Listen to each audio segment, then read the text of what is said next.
to this week's edition of the Selma Sun Spotlight, shining the light on Selma and Dallas County. I'm Cindy Fisher, publisher of the Selma Sun. And I'm Todd Prater, staff writer for the Selma Sun. Here's this week's top stories. The Black Belt Benefit Group got a $2,000 Love Our Byways grant from the National Scenic Byway Foundation.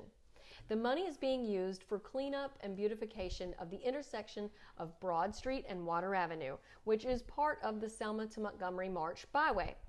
This includes improvements to the flower beds at the intersection, on the other side of Edmund Pettus Bridge, and along both Broad Street and Water Avenue. Black Belt Benefit Group President Josh Wilkerson said this is a great way for the group to continue its mission safely in light of the COVID pandemic.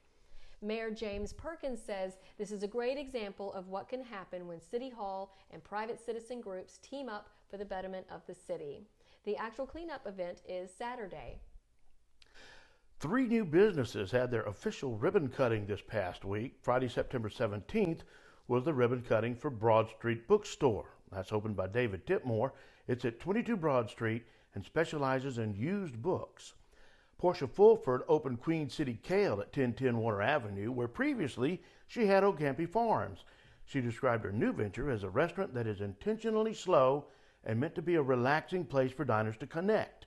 She said she wants Queen City Kale to be a catalyst that helps bring more activity to the area. Monday, September 20th, Happy Nutrition 27 at 211 Dallas Avenue held their ribbon cutting. Happy Nutrition 27 is a health food store that specializes in Herbalife foods and Herbalife supplements.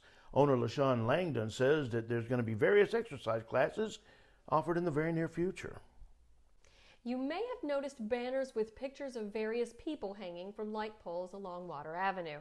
This is the Heart of Selma project, and it is the brainchild of Selma native and photographer Jerry Siegel. The idea came to him when he did a similar project in Lake City, South Carolina. He wanted to do something for his hometown, so he and Paul Barrett, who directed the previous project, partnered with the Black Belt Benefit Group to pick citizens whose continued presence make Selma better. They asked community leaders who thought they should be included. 25 citizens were chosen and photographed. 3 art experts reviewed these portraits and chose 12, the top 12, that are being displayed in downtown Selma. The banners currently on display will be there at least a month, and then others will be displayed after. Did you know that one of the most haunted places in the state of Alabama is right here in our own backyard? And although Old Cahaba is near the top of that list, this place is right here in Selma. It's the St. James Hotel.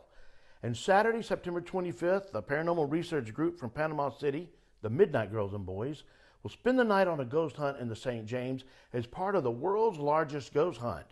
The mother-daughter team of Cindy Dottie and Sarah Williams, who started the group 13 years ago, said they picked the St. James because they love history, they love the history of the hotel and of this area, and they've even stayed in the St. James in the past. Legend has it that outlaw Jesse James, who stayed in the St. James in the 1880s, haunts his favorite rooms. The world's largest ghost hunt is held each year at this time. Ghost hunters from all over the world participate in hunts that weekend. Wow, I can't wait to see that. That's going to be spooky. Thank you for joining us for this week's edition of the Selma Sun Spotlight. We'll see you next week. See ya.